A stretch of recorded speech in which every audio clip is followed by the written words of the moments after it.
We are live.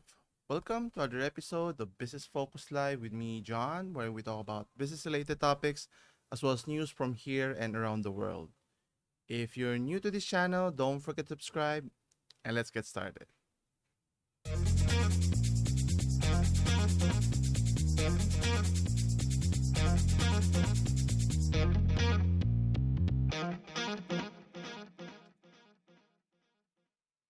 And we're back. Thank you again for joining me today. Today is May 27th, 2022.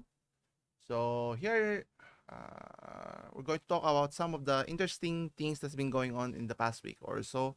None more so than the first topic we'll be discussing is, for a major multi-billion company like McDonald's making a stand with regards to the ongoing war between Russia and Ukraine, meaning they're leaving the Russian market in protest of what's going on with the war.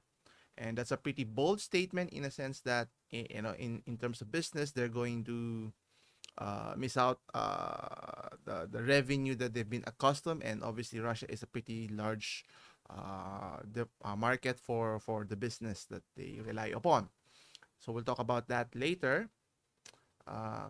Next is we'll also be talking about how once business that they made the choice to leave because of extenuating circumstances. In this case, a business who is not being managed properly in terms of spending, I won't say needlessly, but obviously in terms of balancing your business performance, meaning maximizing revenue and minimizing cost. And if you generate substantial cost over your revenue, that's not a good way of doing your business here. And this is the case of Shopee here in terms of the platform giant here. So stay tuned for that one. We'll be talking about that in detail. Anyway, so next is we'll also be talking about something interesting now. Obviously, opportunities for starting a business can be aplenty. You just have to look around for missed opportunities. And one of the interesting things that I've come across with is starting a business, retail stores or convenience store in this aspect with a different slight twist. So setting up a convenience store in the most inconvenient place. So what I mean, stay tuned for that one as well. And next, we'll also be talking, in terms of entertainment, wherein, this was one of my major concerns when I think it was Paramount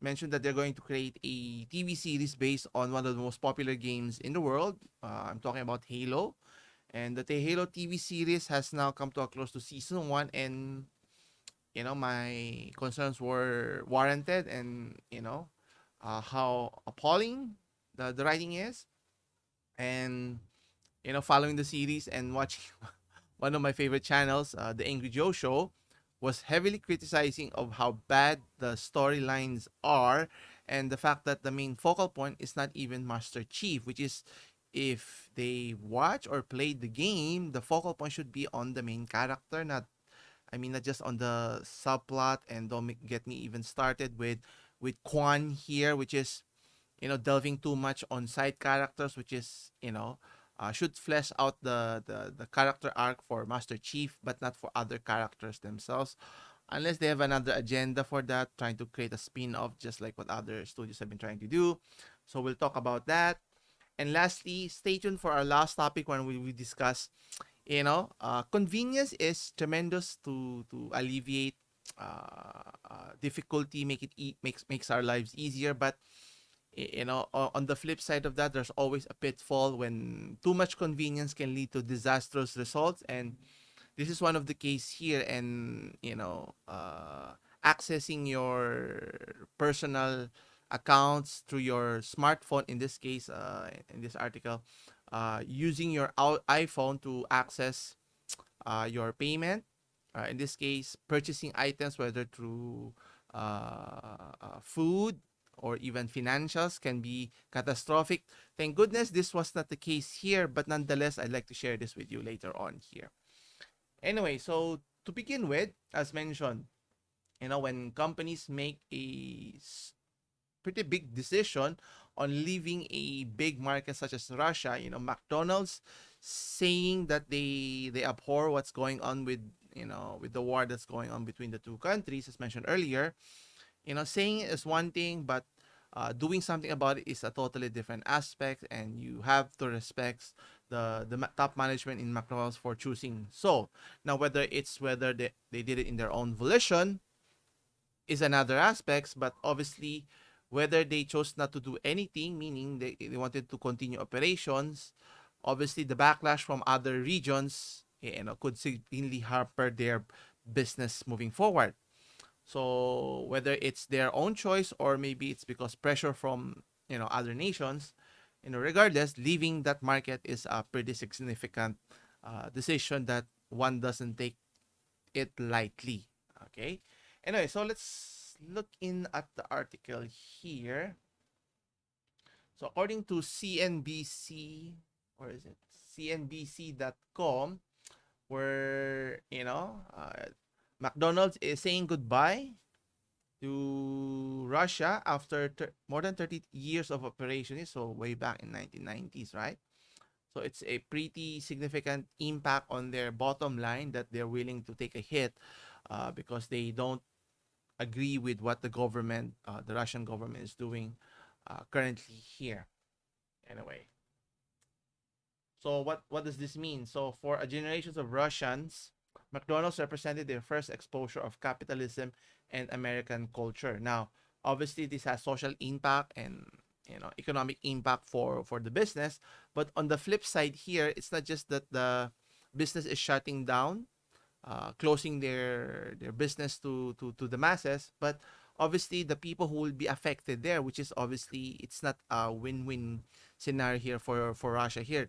And in this case, I think it mentions here that Russia has a substantial number of employees being employed by the company. So as much as 62,000 employees.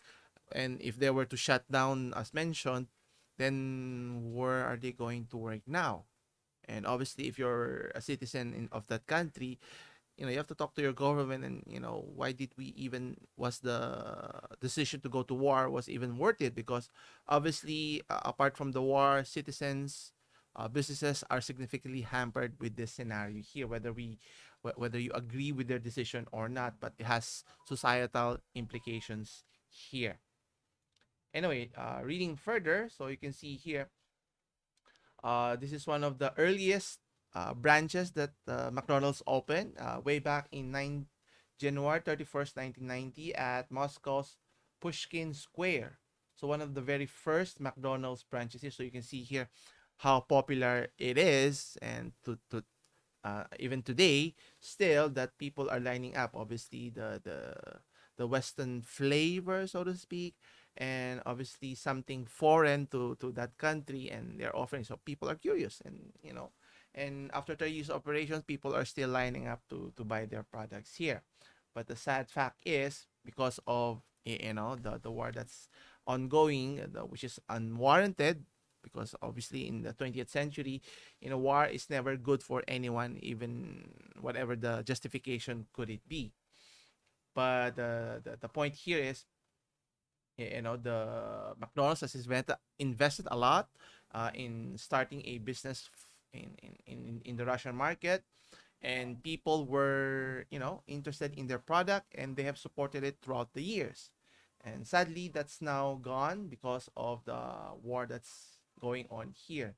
And question here is, will this be enough pressure to sway the decision makers, in particular Mr. Vladimir Putin, in stopping the war here? Now, obviously, if it's not just McDonald's that's stopping their operation, and other more multi-billion businesses hold their operations because of their uh, uh, protest against the war here, can severely hamper the economies or the country's future prospects here. Now, obviously, some are against the companies leaving, but for those who are you consider themselves patriotic, are seeing it as a positive, as a win for them, because obviously they would say, in particular in this article, that Why not just build their own product using their own natural resources and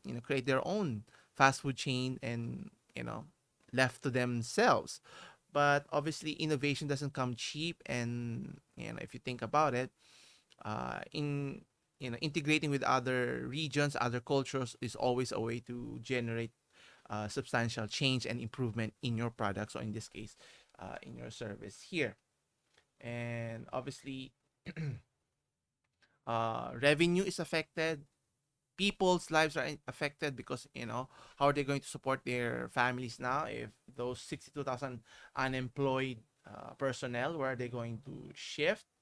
And obviously, if other fast food chains were to follow suit, let's say maybe KFC, maybe even Wendy's, Taco Bell, and other companies that are set up shop in Russia here, that's going to benefit obviously the business, the consumer, and even the country in the long run. And obviously they're trying to put pressure on the government in swaying them to not just sanctions that the other nations have been putting on Russia, but as well as sanctions on the businesses that are operating, that are, you would say, I would say, financial sanctions, but the backlash from their customers, from within and outside of the country here. And obviously, war is not good, and it's never good for business. And until that changes anytime soon, obviously a lot of lives are going to be affected, or that's going to be affected still, until this war subsides, or stops totally here. And obviously, either way you look at it, whether this benefits Russia in the long run or not, only time can tell. But obviously, war has to stop, because killing is not, you would consider, human nature, because killing is a natural way of our existing here. Now, obviously, dying is part of our cycle, but intentionally killing someone because to gain a profit, or stealing their resources, getting resources, is the best way to expand your territory here. I could be wrong, but this is just my opinion either way. Anyway, so the long-term prospects here is not looking too good for Russia if things like, on the business aspect, companies like McDonald's, and if other businesses follow suit in this direction, then this does not bode well for the economy. And obviously this can hold their growth, maybe send them back, not necessarily in the Stone Age, but obviously cripple their growth in their economy in the coming years here. Anyway, leave your comments down below whether you agree with what McDonald's decision to do here, and should other businesses follow suit as mentioned here. Anyway, continuing our discussion, what's our next topic here? There you go. So on the other spectrum, obviously businesses made a conscious effort to shut down in Russia. On the other hand, businesses are still trying to adjust with the post-pandemic, or the current pandemic that's going on. And for some businesses, like in the case of Shopee, are having some difficulty in terms of overspending, and not just as a small amount of expenditures, but a substantial one. Now the question is, what led to this expenditure? Well, let's take a closer look. Anyway, so according to the article here at Forbes.com, billionaire Forrest Lee's sea sinks deeper into the red as Shopee loses widen and expenditures surges. So let's take a look further here. So Limited, which is controlled by billionaire Forrest Lee, sank into the red, meaning red is not good for business. So you're losing money. Wherein their first quarter losses of its e-commerce platform Shopee widen and expense surge. Now, what led to this increase? We'll take a closer look. So, meaning, how bad was it? So, the loss increased from almost close to 600 million from 400 million. So, practically $200 million increase in loss, which is never good for business. Now, even though, which on the other hand, if you look at their overall revenue, which climbed to 64% to 2.9 billion, which is kind of surprising. Typically, if expenses are high and your revenue is high, that should be able to cancel out the negative effect here. But in this scenario, that's not the case here. Meaning, despite the surge of their revenue, getting to more than 50% is pretty significant, right? Yet, their operating expense also surged to 68%. So that's never good. So to exactly $1.7 billion, largely to higher marketing costs as well as research and development expenditures here. Now, obviously, marketing is part of doing business, trying to grow your business, and especially if you're in e-commerce platform here, obviously, raising awareness to your customers in different regions, in different countries, is difficult. Different regions has different preference, so you have to cater to their market or demographic here. But are they spending too much here? So maybe they could take a look at that. And obviously, part of doing business, especially if you're trying to stand out in a seas of companies. So you have Grab, obviously you have Shopee, and then here in the country we have Lazada and Zalora and whatnot. Improving or conducting research and improving your expenditures is always important. So part of doing business is spending, but overspending up to a certain point can be difficult to stomach in. And obviously, in terms of your development growth, are you still in your initial stage of generating additional research to see what is the possible trend moving forward, or how can you improve the platform, or improve the experience for your key customers here. Now, one of the interesting that's been pegged here, the widening loss come as C consolidates its e-commerce operations following an aggressive global expansion drive in recent years. So maybe this is one of the main reasons why their expenses has been ballooning to this point. And obviously, expansion of a business is logical, as many other businesses have done. But obviously, you have to solidify first your dominance in your respective markets before you even consider expanding in other regions, because if it doesn't pan out, it could backfire. And obviously, expand in other regions, as other companies have done so, takes years to be able to eke out a market share, or let alone gain significant grounds in those other regions.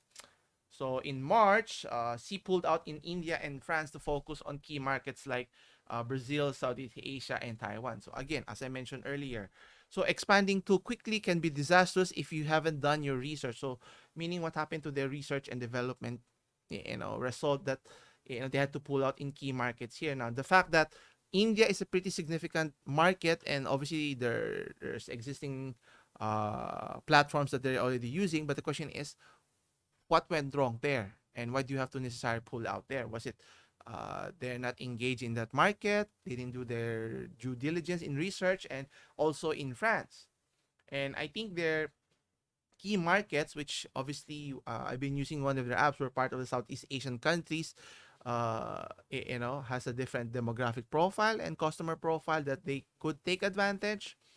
Now, Brazil is another key market, but Taiwan is another key market that they have. So, there, it looks promising there. Why not, expand on the Southeast Asian region, or even in Asia in general, to be the go-to platform for your product purchases here. That's why even if you generate a substantial increase in your revenue, but your loss or your expenses incurred on the same period is not helping your cause either way. And obviously, this is concerning if you're one of the biggest companies in the world, and obviously you're reliant on the purchases of your key consumers to make your business sustainable and profitable at the same time here. And according to the founder, in the past 2 years, we've successfully navigated the major uncertainties brought about the pandemic to capture significant growth opportunities presented us across all businesses. Well, I wouldn't say successfully navigated, because if you are able to successfully navigate it, you would have capitalized on those opportunities, in particular the pandemic period, because people were stuck home. They were limited to going out, and obviously having access to your services would have done tremendous. So not being able to capitalize on those critical periods, you've lost your opportunity. The fact that you have to pull out in those regions, as mentioned earlier, didn't do well for your market. And not only consolidating in certain key areas, but obviously starting expanding in promising areas that's yet to be untapped is another opportunity that could have been looked upon before. And also, it doesn't help that what's happening in Russia hampered their global outlook as well. So from Ukraine as well as in Russia as well. And obviously, is the war going to subside anytime soon? So obviously, that's a very problematic aspect. But as I mentioned, I think looking at other regions is important as well.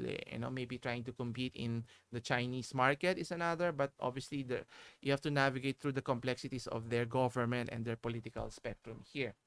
Now, it was mentioned in the article that their platform, that's why they have to pull out India, was simply because the Indian ban, along with Chinese tech giant Tencent reducing its stake of the company, triggered a sell-off in C shares price. So, the main culprit for their debacle there, because of the Chinese relationship here, where the main issue is the data privacy that the company is gathering, who is holding those data. So obviously the Indian government saw it fit to limit its restriction to the point that they've already banned them in terms of being able to play in their particular market. So that's obviously, it's a double-edged sword, even if you have the support of the government, but obviously in other countries that has conflict with your government, could have a significant impact in your business operations as well here. So the question is, what else can Shopee do now to limit its decline in terms of not just of its revenue, but as well as its valuation? And obviously, not a lot of people are gonna lose a lot of sleep, despite the valuation of the chairman Lee, whose net worth from as high as 16 billion is only 4 billion. It's still in the billions, but obviously that's a steep decline, more than 50% of decline. Well, that's the way it's such in terms of business, especially a billion-dollar business where you're beholden to the shareholders if you do not perform. And obviously, looking for short-term solutions is going to help you in the short run, but I think you have to invest even more for the long term, so that you can slowly grow again as a business as we move away from the pandemic here. Hoping for the best for the company. Obviously, they're very popular here in the country here. Anyways, continuing with our story. So, what's our next one? Yeah, so we were talking about earlier when we discussed, business ideas can come from any places as long as an opportunity arises. And in this case, the title that I use for this topic is an inconvenient convenience store, so to speak. And convenience store is obviously, the purpose is selling you products and services that so that it's convenient for people that's on the go here. Now, on the go in a sense that you go to work, that's near your house. That's why it's called a convenience store. This convenience store is slightly situated in a very difficult place that not many people go, but nonetheless is a business opportunity. What I'm talking about is, if you're a passionate climber who likes to climb walls, in this case mountains and such, well, obviously if you're a novice or a casual climber, climbing a wall could take you a long, long time. And obviously, you need supplies to be able to do that. I wouldn't say it takes you days, but obviously, not carrying your supplies as you climb a very steep incline or a high mountain, an opportunity arose in this case, that someone thought of creating or opening a shop to offer refreshments or even snacks for people climbing climbing walls. So in this article at insiders.com, so the world's most inconvenient convenience store hangs on the side of a cliff in China, selling bottled water and snacks to parched climbers here. Now, obviously, uh, climbing wall is not an easy feat, and obviously you need to take a lot of care, otherwise you'll be in an accident, or at worst, cause your death here. And obviously the more cautious you are, you tend to climb slower here. And as you can see in this photo, a very a very inconspicuous tent. This has been set up, erected in the side of the mountain, so that he can stay there for the entire duration, which is kind of weird. And I'm not a proponent for going trekking up in scaling mountains or walls, because height is not my friend. Anyway, in this case, they're offering their services here. Now, obviously, that's an opportunity, especially if you're midway your climb and you're tired and you want something to drink. So as if you can just place an order and they will deliver it up to you. In this case, it's already up there, so you just have to make a purchase, and obviously the store would take advantage of that. And I'm assuming the prices is significantly higher than what you would normally purchase on the ground here. So let's take a closer look. Anyway, so the place in China that we're talking about, the the mountain that they're climbing is, uh it's in Shinusai Shinusai National Geological Park, that sells refreshments to climbers here. So as you can see here, climbing this tall mountain is not an easy feat. So obviously, to those brave climbers that are able to accomplish that, kudos to them. But selling those products in very inconvenient place is a tremendous place, but obviously it's not that many people that's climbing mountains on a daily basis. I don't know how profitable can they be. So in such instances, they're selling those their products, I think, at a very exorbitant prices. Sorry, let's see here. Yeah, so you can see here. So uh let's see, the prices are not high either. The prices of bottled water is at capped at 2 yuan, or 30 cents the US dollar. So it's not expensive, you would say. So I don't know how they're making profit out of this one, if it's that's the case here. So what's interesting, according to the worker here, the store doesn't make much money, but the tourists are very grateful for it. So we feel like our jobs are very meaningful. I don't think this is a very good business model if they're not making a substantial profit out of this situation here, because if the price at the ground is the same as at the top, then why not just sell it at the bottom, or even maybe at the top of the mountain, if there's another way of traversing the mountain at a safer route here. So maybe not so good of idea anyway. I could be wrong here. And what's interesting here, the box that you mentioned here, there's only one worker that is stationed inside the box, as mentioned. I won't say the box is spacious. It has ample space. You are able to replenish your supplies, but obviously, traversing the mountain that high won't take you in terms of days, but in terms of hours. So maybe you just need snacks and just water to be able to move up and hopefully climb up the mountain here. Maybe you could provide other gears also, maybe some climbing gears, ropes, and so forth, just in case maybe those climbers encounter difficulty, their products or their tools that they're using are damaged or it's not working properly. I think that could be a business opportunity. Maybe they could market it. But one of my concerns is, if you put it a box on the side of the wall, it doesn't look as pleasing if you're at the ground looking at the top. But it looks out of place if you look at it, not as aesthetically pleasing. That's why you're not supposed to. You're not, normally you're not supposed to traverse or trek up the wall here. But I could be wrong here. Anyway, so good luck to the business. Hopefully they will stay up there for a very, very long time. Anyway, speaking of entertainment here, as I mentioned earlier in our initial in our introduction, my main concern is, adopting games for television, even for movies.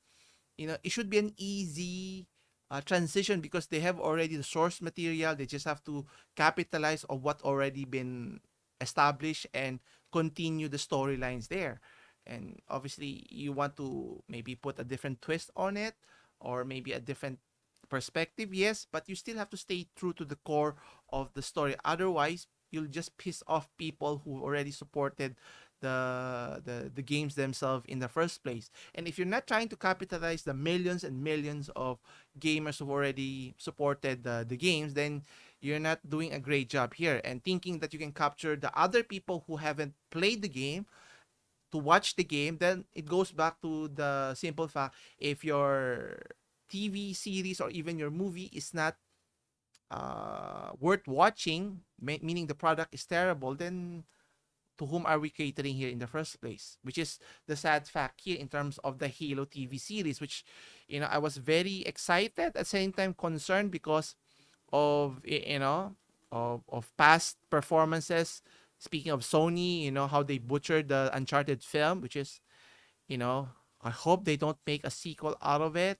And, it doesn't even resemble to Nathan Drake, of how that person looks, because obviously that's the main problem here. In those games, you already have a visual representation of what those characters look. Now, obviously, in the Halo character here, he wears the helmet practically all of the time. You never see the face. But in the TV series here, you can see his face moving on and off, his helmet, which is, what's the point? The point in the game obviously is to create the mystery, because the player who's playing the character is, you're trying to be that person here. And if you put a face in front of it, then it won't have that mysterious effect, and you're trying to understand who the character is. And if you don't develop the character, then it destroys the whole universe in itself. And that's kind of disappointing, because for Paramount's effort here, which is a paltry, I don't know who they got in terms of their script writers. Are they well versed in the Halo universe? And then obviously, don't get me started. They're the studio that also created the Picard series, which destroyed the Star Trek universe in terms of how, compare that to the original, the Next Generation series to now, where Picard is today. It destroys everything that they've done in the past, meaning, the future is still met with petty people. They've never overcome their differences, that money is not an issue. There's still poverty and so forth. So it's kind of messed up in terms of their storytelling. Anyway, going back to the Halo series, so it's not just me who's been critical of the show here. Even the creators of the game themselves doesn't see the TV series anywhere close to what the game was supposed to be. And the fact that you can see in this article the face of who Master Chief is, we shouldn't be seeing the face. I think one of the biggest examples that, not knowing who the main character is behind the helmet, is the Mandalorian is a good example. It creates the mysteries. Obviously, we want to know who the character or the actor, or who the actor who plays that part is important. But in terms of the character Mandalorian, obviously they're not supposed to remove the helmet, and there's a reason why you don't put the helmet, because so you don't get hurt or attacked by anyone if you were to remove it. And if you were to watch the series, in its entirety, you can see in many instances how stupid it is that when someone removes their helmet in the show, that's the time when they're attacked. So what's the point of removing it, right? Remove on and off. I don't know, to make it more aesthetically pleasing, to put it beside beside your arms, and then you'll be left vulnerable. You'll be attacked. You can be shot. Then you can be killed. And there's a reason why you put your helmet, so that you protect your most valuable asset, which is your brain. Anyway, so speaking to Bungie veteran Marcus Leto, he said he doesn't hate the show. It's just very different from the Halo he knows and loves, which is the whole point. if you're trying to capture the essence, obviously the main character, Master Chief, the mysterious aspect of who he is, the origin of who the character is, and the fact that it's even a love story in that series is kind of, I won't say appalling, but it goes counter to what the Halo franchise is all about. It's more about action, the alien invasion, what the Halo is all about. That should be the main focus, not the subplot story of the infighting of the politics of the human race and so forth. And stating that he doesn't hate the show, he just doesn't like the show. Well, it's kind of the same if you look at it. Anyway, so looking at the story here, actually, what I wanted, what that I wanted to share is, if you're familiar with a YouTube channel called the Angry Joe Show, wherein he reviews TV shows and even movies, and he reviewed, in particular, the Halo series. And guess what? He gave a negative review in one of the many episodes that he was forced to watch for his show. Anyway, even CBS tried to block his video because they didn't like the negative feedback. Well, if you create a terrible show and people don't watch your show, well, that's on you. That's, people are allowed to criticize, so that, if it's warranted, then you don't provide us those types of content in the future. And if you keep on churning out those types of content that people doesn't want to watch, then, tough luck on you.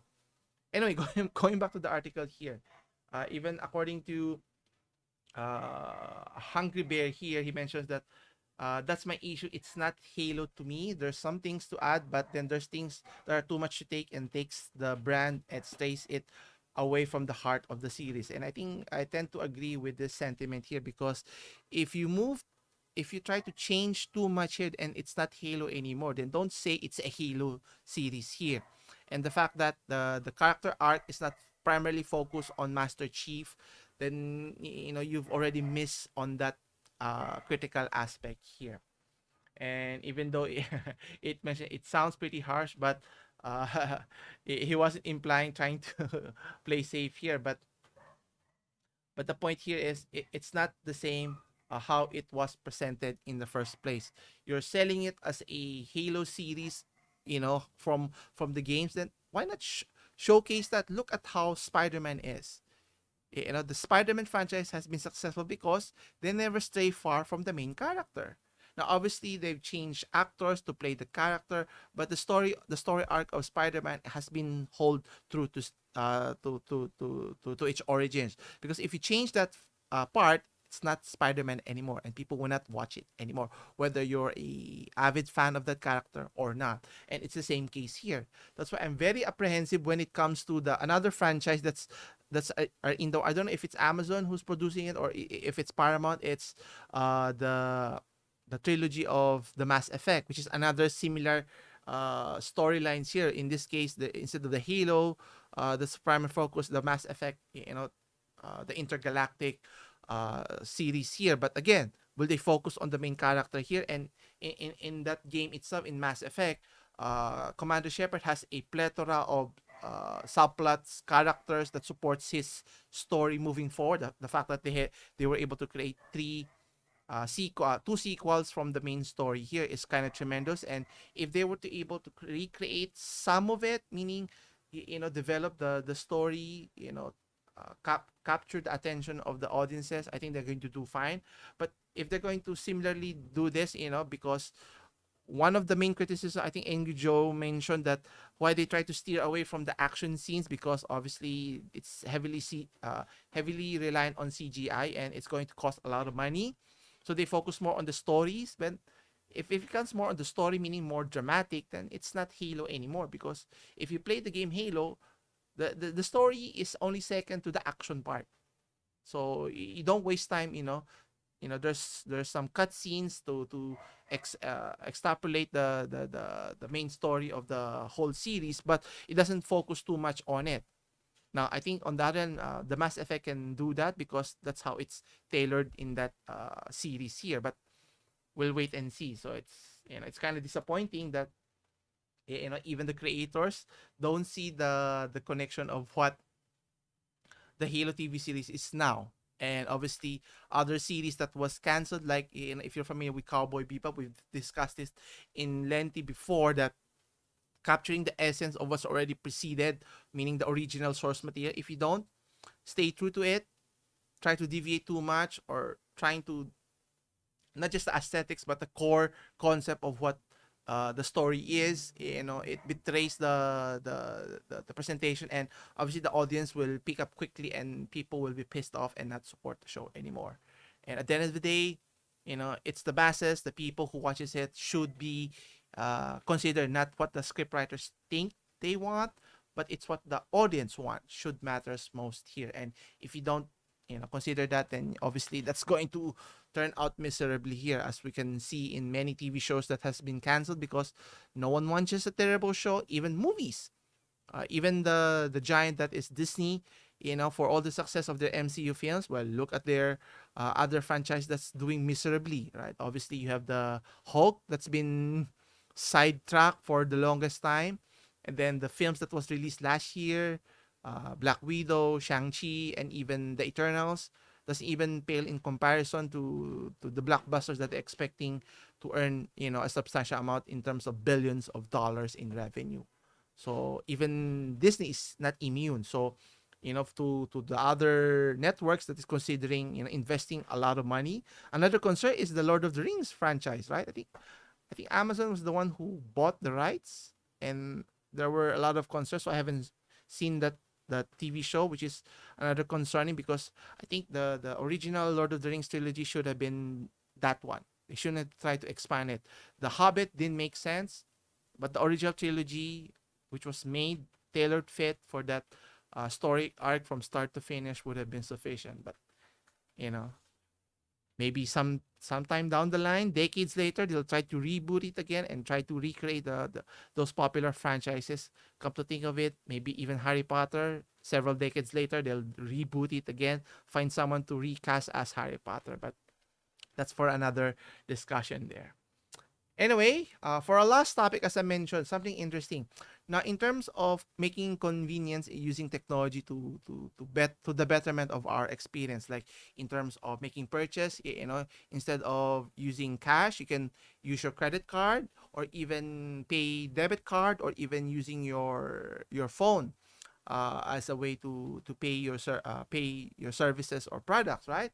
So obviously security is a main concern for me, but making it easier is obviously a preference for many. But what are the downsides if you're not too careful of your devices here or protecting your data here? Well, in such case here, a kid was able to make a purchase, a substantial purchase. Thank goodness it wasn't that expensive, by accessing his parents' phone and making a purchase online. Obviously, the store who got the order was surprised to see this amount of order, but nonetheless, obviously, prepared the orders and delivered it to the family here.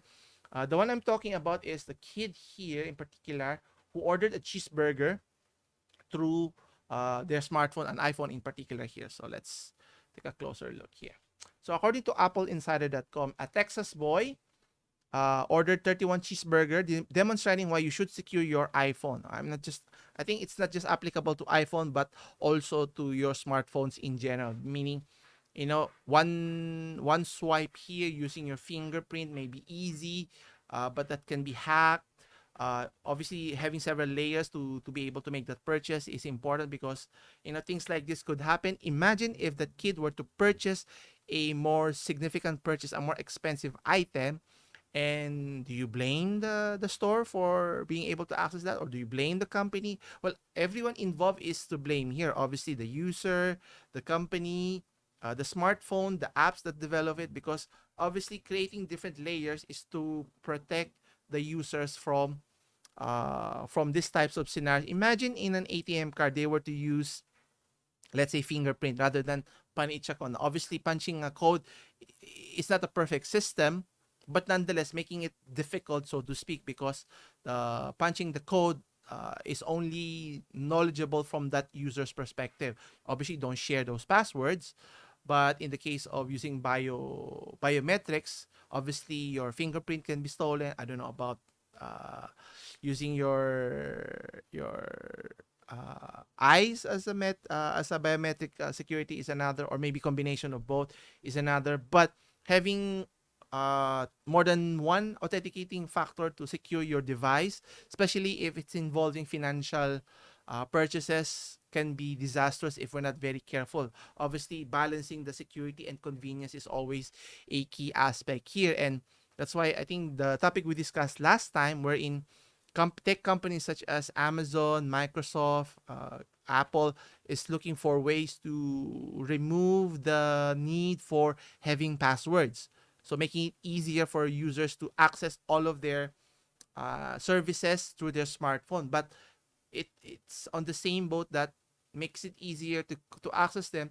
It's easier to hack as well, because if someone were able to hack your phone, they could already access everything in your personal lives, whether your personal account or social account and so forth, which is disastrous if that were to happen here. Which is, I think, layers of protection is still necessary until companies are able to prove that the system is 100% secure. Even Apple hasn't provided us a 100% way to secure our devices.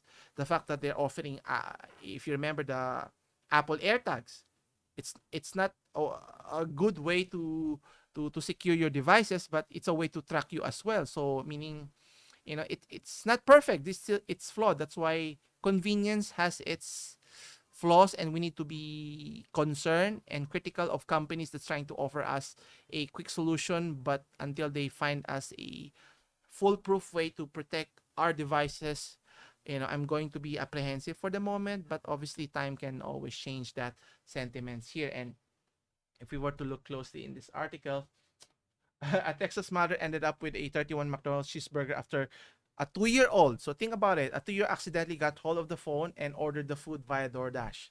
So meaning, whether you're paying it through cash or maybe paying it using your account, if a kid was able to do that, imagine if some nefarious person were to access your device here and bought something more substantial, which is never a good thing about here. And I think my concerns are warranted, and people should be concerned, because obviously hacking nowadays has been a commonplace, and it's been growing and growing as the years pass by here. And if we're not careful about this situation, and things could get out of hand. And having a face ID scan before purchases, yes, I think it's not just the method of how to secure your devices, but having multiple ways to secure or authenticate the device is important here.